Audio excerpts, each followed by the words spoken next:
In just a moment, Sleep No More. But first, the Olympic Games. 5,000 athletes, champions of some 70 nations, competing in over 140 events for honor and glory for their countries and for themselves. Just once in every 4 years does this remarkable spectacle take place.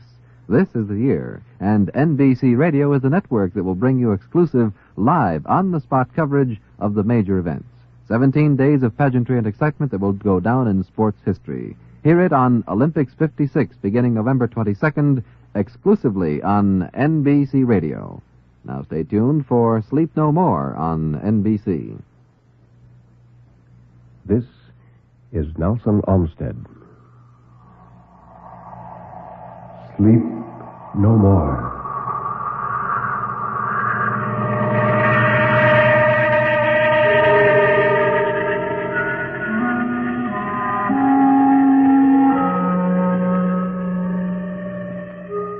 Sleep no more. Turn down the lights. Sink back in your chair and don't look into the shadows. In the shadows, there may be moving things. Tonight, it may be you will sleep no more.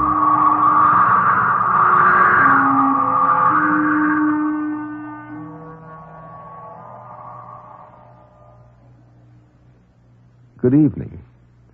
This is Ben Grauer introducing tonight's tale of terror, told by Nelson Olmsted on the National Broadcasting Company's presentation of Sleep No More. The story of terror can be as simple as a sheeted ghost rattling chains. It can be a complex and hidden world of horror, lurking in such unholy dimensions as only the dead and the moonstruck can glimpse. Or it can be those terrible, fathomless shadows which lie buried deep in the primitive mind of civilized man. And for this evening, well, Nelson Olmsted, tell us about this evening's story. The story tonight, Ben, is one of the strangest adventures you've ever heard. The tale of a Navy flyer marooned on a small Pacific island. It's called Conquerors' Isle by that master of suspense, Nelson Bond. Very well, then, let's listen while Nelson Olmsted tells us about Conquerors' Isle.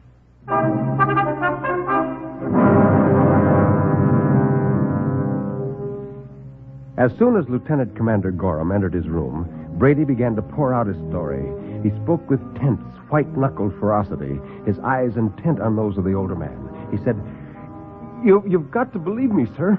It sounds utterly impossible, I know. It sounds crazy. That's why I'm here. But it's the truth, and you've got to believe it. You've got to, sir. Lieutenant Commander Gorham sat down and said quietly, At ease, Lieutenant. I'm here to consult with you as a physician, not order your cure as a superior officer. Now, suppose we ignore the braid while you tell me about it. Joe Brady smiled. It was his first smile in weeks, and his face could not quite accomplish it. His lips twisted jerkily, but his eyes remained blank windows into torment. And he said, Thank you, Doctor. Where would you like me to begin? Gorham shuffled the pages of the lieutenant's case history and said, Well, now let's see. It says here that you are Lieutenant J.G. Joseph Travers Brady, Navy flyer, and you were assigned to the USS Stinger, an aircraft carrier. Is that right? Yes, sir. Well, it's your story, Brady. You know what you want me to believe. The trouble began, I understand, in your last bombing mission. That's right, sir. Or rather, that's when my troubles began. Well, the thing's been going on for longer than that, much longer.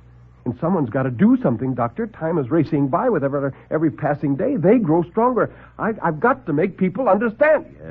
Yes, Lieutenant. But suppose you start at the beginning.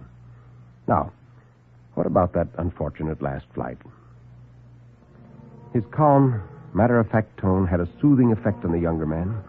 Brady's voice lost its high note of hysteria, and he settled back in his chair, covering his eyes for a few moments, as if to think about this terrible story he had to tell.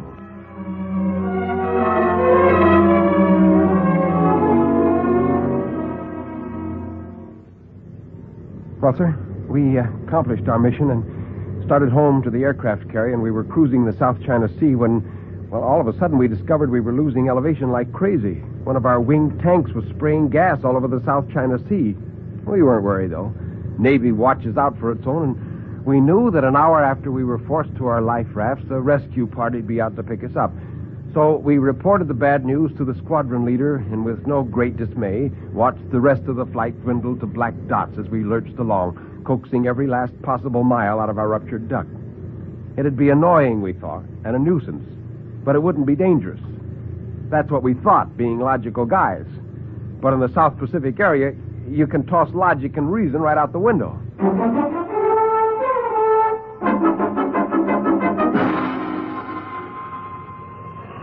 About 10 minutes after the rest of the flight had disappeared, a shrieking 100-mile gale picked us up and whirled us like a button on a hen-coop door. How long we rode that thing, I haven't the faintest idea. It grabbed us and spun us as if we weighed ounces instead of tons. We had no way of climbing above the storm, of course. We just had to sit there and take it. All three of us were nerve-shattered, bone-bruised, and dog-sick from the storm's beating, and not one but would have cheerfully given up a year's shore leave to be clear of this mess. And then suddenly as it had sprung from nowhere, the typhoon passed. 1 minute we were standing in our ears in a maelstrom of wind and rain, and the next, the skies were crystal clear, and a benevolent sun beamed down on a blue, tranquil sea, while under the shadow of our wingtips lay a pink and green sanctuary of a tropical island. We came in for a landing on the beach. I wish I could tell you what island and where it was, but we'd been twisted and battered and bounced around so badly and for so long that none of us had any idea where we were. We might have been 1 mile or 50 or 500 from where the typhoon struck us. But wherever it is, we've got to find that island again. We've got to, because it's their island. Unless we find it and destroy them... well, I'm sorry, Doctor, but I feel so deeply about this thing. Well, anyway, we reached the island, which, as far as I can tell, is uncharted.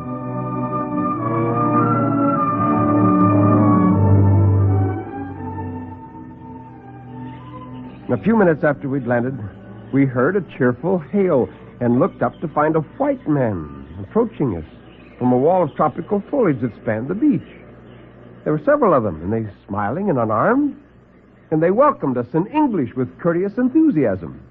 They had seen us land, said the head of their party, who introduced himself as Dr. Grove, and had hurried out to meet us in case anyone needed medical assistance. Well, I assured him that we were all right, and that we needed only food and rest and a means of communicating our whereabouts to our comrades, who by this time were undoubtedly fanned out over half the South Pacific searching for us. And then Dr. Grove said, "Food and rest you shall have.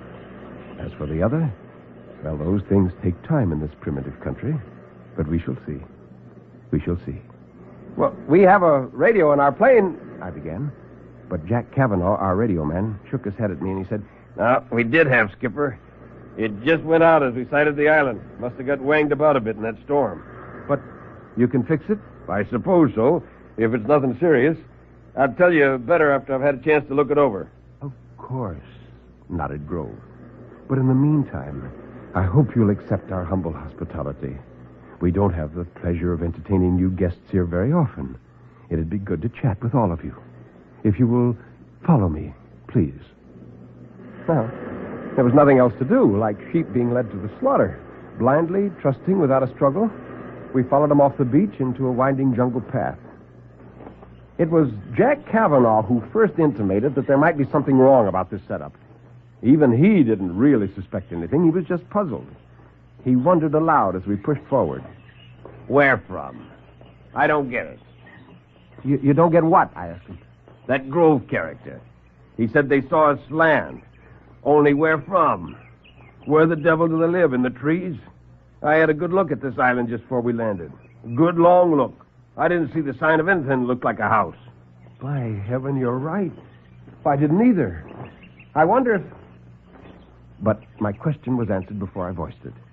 We stopped before a sort of concrete shelter under a sprawling banyan tree, so perfectly camouflaged that you could hardly see it from 10 yards away, much less from the air.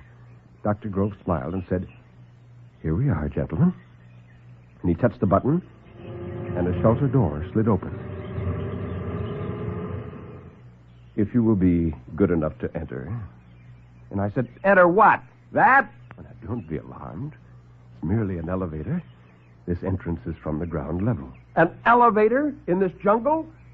Well, what kind of monkey business is this, anyhow? Do you mean to tell me you live underground? My dear Lieutenant, I'll be glad to explain everything later. It's all very simple, but first I must insist that you... Oh, so now you're insisting, huh? Suppose we prefer not to step into your mysterious little parlor, then what? Well, then, I should be compelled most regretfully to enforce my request. Is that right? Well, guess again, pal. I took out my automatic and held it on him, saying, this is one detail you seem to have overlooked. I overlooked no details, Lieutenant. Would you be kind enough to fire your gun? Well, I stared at him, baffled. He wasn't stalling. You can feel things like that. He was amused, superior. And Jack said, watch yourself, Skipper. It's a trick. He wants you to shoot. The sound will bring help. Wrong, my friend. I need no help. And he slipped a hand into his breast pocket. Very well. Since you won't accept my invitation. Well, shooting was risky, but I had no choice. Okay, I snapped. You asked for it, and I squeezed the trigger, but nothing happened. And I don't mean that the gun missed fire or that it jammed. I mean it just didn't go off, that's all. There wasn't a thing wrong with it mechanically. Later, I took it down piece by piece and examined it. It was perfect. But it just wouldn't fire on that island. I soon found out about that. About that and a lot of other things. Dr. Grove just looked at all of us and shrugged his shoulders. He was very calm about it all, and he said, you see, now perhaps you will be kind enough to step into the shaft. Not on your life. I don't understand what's going on here, but whatever it is, I don't want any part of it. Now, come on, gang, let's get out of here. I'm sorry. You forced me to use harsh measures. Believe me, I do so reluctantly. From his breast pocket, he drew a slender tube about the size and shape of a fountain pen, and he pointed it at me. At us, I should say, because from it suddenly flowed a silver cone of radiance. I started to rush him, but I couldn't move as that curious silvery radiance engulfed me. It wasn't a gas. It was odorless and tasteless. It didn't burn or sting or cause pain in any way. It just sort of hummed. But it was as though I had charged into an ocean of lambent cobwebs to become enmeshed in a shroud of moonbeams. I could neither move nor speak, and everything was so confused that for a while I didn't know what happened.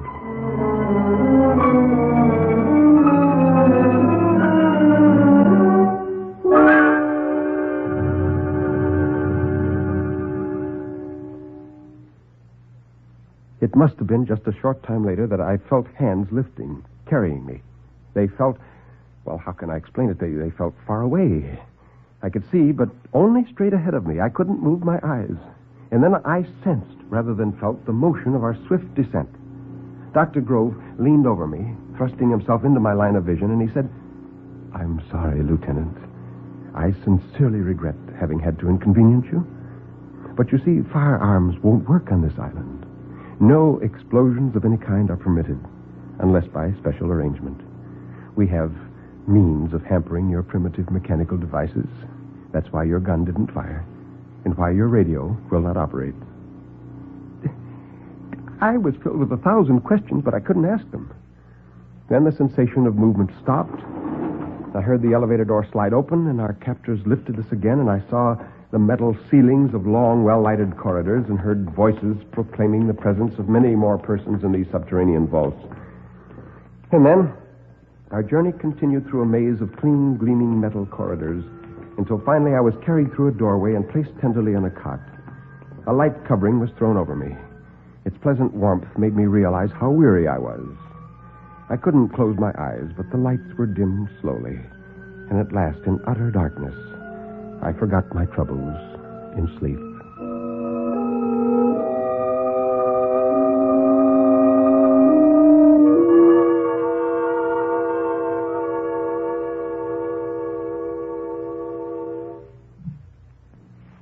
I don't know whether the return of lights awakened me or whether some unseen control automatically brought back the illumination when I awoke. At any rate, I roused from my slumber to find the room bright again. Even more important was the fact that I could move. I leaped from my cot and sprang to the door on the other side of the room, but as I had expected, it was locked. So I gave it up, for the time being, any idea of attempting to escape, and I set myself to studying my surroundings. For one thing, I was alone. Apparently, our captors had assigned each of us to a separate chamber. This one was Spartan in its simplicity. 4 walls of a dull, gray metallic substance I could not immediately identify. A cot, a chair, and a desk were the only furnishings. What amazed me most was that there were no lighting fixtures. I looked in vain for any source from which originated the pleasant and flickering illumination that flooded the room. I found nothing. The flow of light was constant, and oddly enough, there were no shadows. I think that's when I started to get frightened. I don't mean flabby-lipped or knock-kneed scared, but cold and awed and numb, like, the way a trapped rabbit must feel. Suddenly, desperately, I needed the reassurance of my comrade's presence. I raised my voice and shouted. There was no reply. The impassive walls should have echoed the panic of my voice, being metal, but like everything else in this strange place, it behaved unnaturally. It absorbed the sound, sopping it up as a sponge absorbs water. I shouted again and again, and then suddenly I heard the faintest sound behind me, and I whirled. Dr. Grove was stepping through the wall. Now, you must understand me here. I said through the wall, not the door. The door was in front of me, but Dr. Grove stepped into my cell through the solid metal wall. I know you're going to say that such a thing is impossible. To us, it is. To them, nothing is impossible. Nothing. Well, as I was saying, Dr. Grove stepped through the wall, and strange as it may sound, in that moment my panic ended. Oh, I still feared, yes, but I feared as a man fears a god or a demon. I looked on him with awe, knowing him to be as far above and beyond me in the life scale as I am superior to a dog or a beast of burden. So it was we talked, not as man to man, but as man to a lesser creature. And I was the lesser creature. He was the master. I was the serf. And he told me many things. Has it ever occurred to you, Doctor, that we humans are an egotistic race? Our Darwins and our Huxleys have told us that we are the product of a steady, progressive evolution, an evolution that started in primeval slime and has gradually developed to our present proud and self-proclaimed status as Homo sapiens, intelligent man. But perhaps we're not so intelligent as that. There dwells upon Earth today a race representing the next step in man's progress, a people to whom our thoughts are as immature and elementary as the prattling of infants is to us. They begin where we leave off. The hard-won learning of our best brains is theirs intuitively. They sense what we must study. And what they must study, we can't even begin to grasp. They are the new lords of creation, not Homo sapiens, Homo superior. Now, how they came to be, that's one thing even they don't know. There's a force called mutation, which you, as a doctor, must understand better than I. By mutation, a white rose appears among the red, and the white rose breeds true from that time on. The new men are mutants. They, or the first of them, were born of normal parents, but from the cradle they sensed that they were different. Having a telepathic instinct, they were able to discern their brothers in a crowd or even over long distances, and they banded together.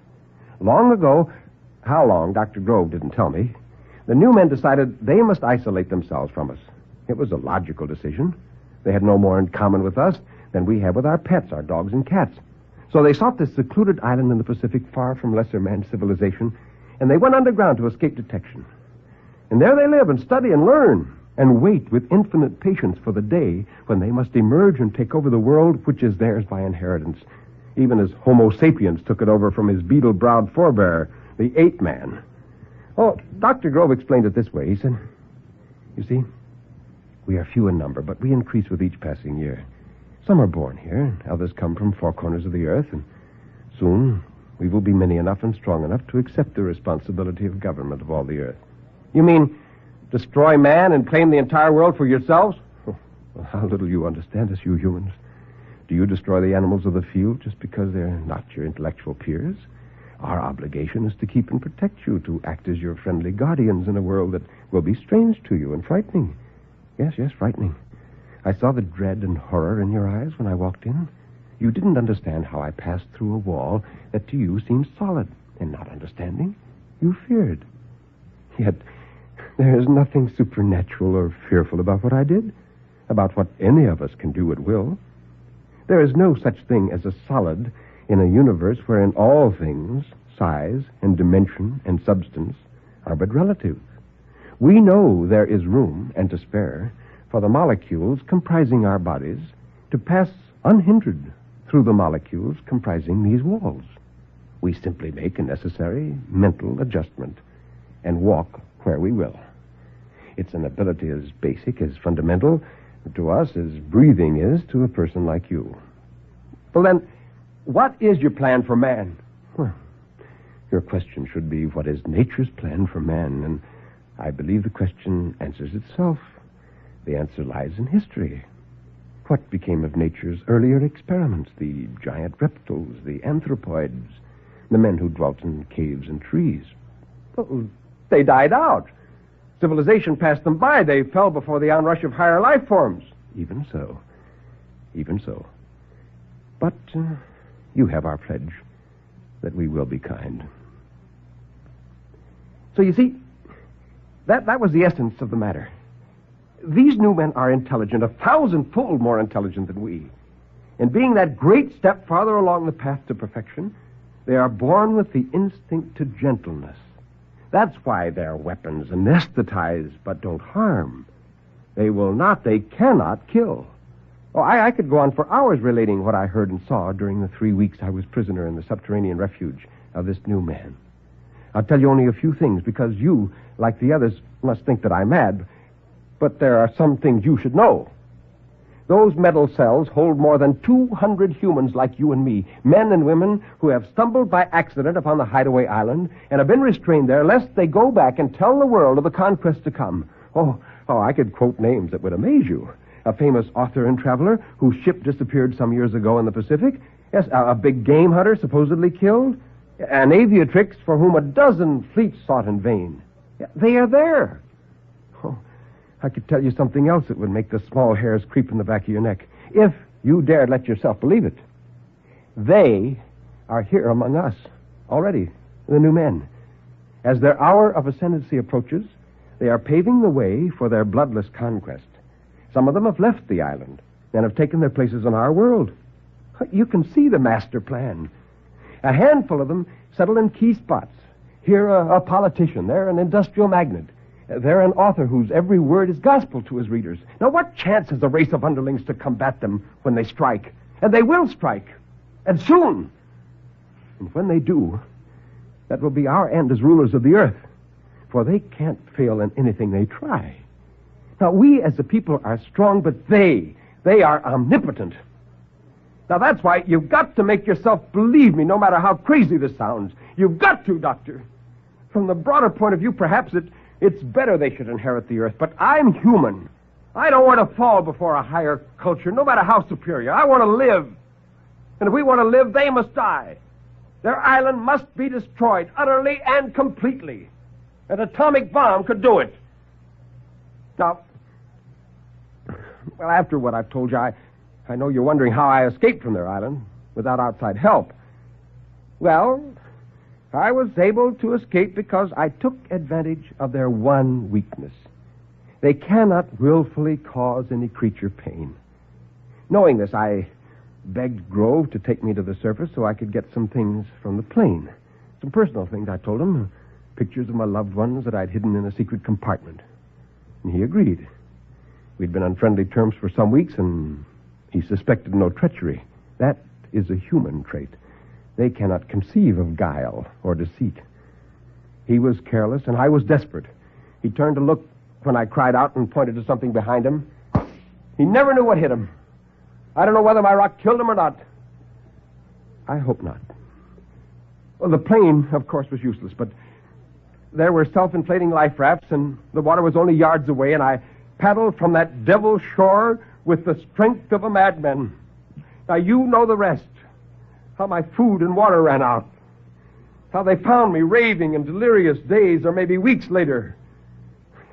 Sun-blistered and more than half dead.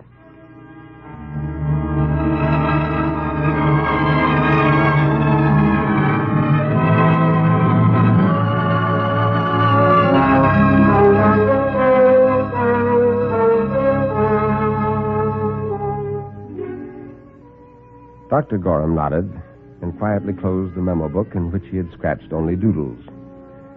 Brady sat in his chair as if exhausted from the memory of his experience. Well, Lieutenant, said Dr. Gorham, it's been a pleasure listening to your story. Brady looked at Dr. Gorham for a moment and said, You don't believe me either, do you? Well, I'll make a report to my superiors. Please be patient and try not to worry. Good day, Lieutenant. Oh, go to the devil. Oh, go to the devil. The doctor gazed compassionately at the young man for an instant, shrugged, and left the narrow chamber. Outside, another medical officer greeted him. Ha there, Gorham. You talked with him. Well, what's your verdict? Gorham touched his forehead. A clear case of persecution mania, an amazing form. So I've never heard a tale so complete and logical, but, well, do what you can for him. I'm afraid he's going to be here for a long time, perhaps for as long as he lives. Turned loose, he might be dangerous. Yes, it's tough. A nice boy, too. But it does nasty things to a man floating for weeks in a life raft. He was the only one of his crew to survive. Well, Doctor, will you have lunch with me? No, thank you. I've got to run along. I have to turn in a report and a recommendation on this case. Of course. Well, I'll see you later, then. The other medical disappeared down the spotless corridor of the mental ward. Gorham pondered briefly, orienting himself. He was in the west wing of the hospital, facing the street. His car stood at the curb just outside. He was very busy. There was so much work to be done, so much. And if he walked through the anteroom, some fool was sure to delay him and drag him into a long-winded discussion. He didn't feel a bit like talking. He wanted to get out of this place and forward his report that the Brady case was closed, that there would be no more trouble from that source. He glanced swiftly up and down the corridor. There was no one in sight. His senses told him the street was also deserted. There was no danger of his being seen. So, Dr. Gorham turned and walked quietly through the wall.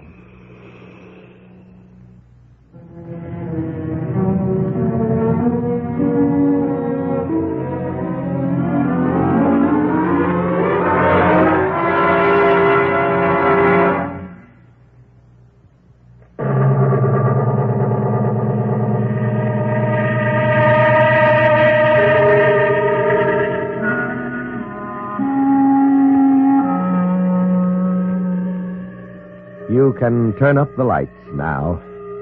You can look around you. Nobody is there, really. Everything is all right, isn't it?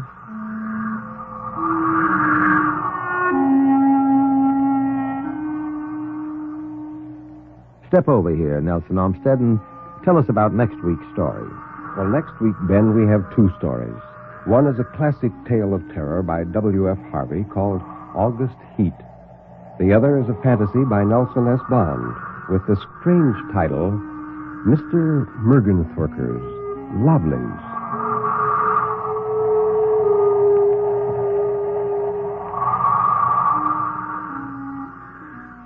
You have been listening to Sleep No More, an NBC Radio Network production directed by Kenneth McGregor. Mr. Olmsted's albums are recorded exclusively for Vanguard Records. Until next week, when Nelson Olmsted will again be here in person, this is Ben Grauer bidding you good night.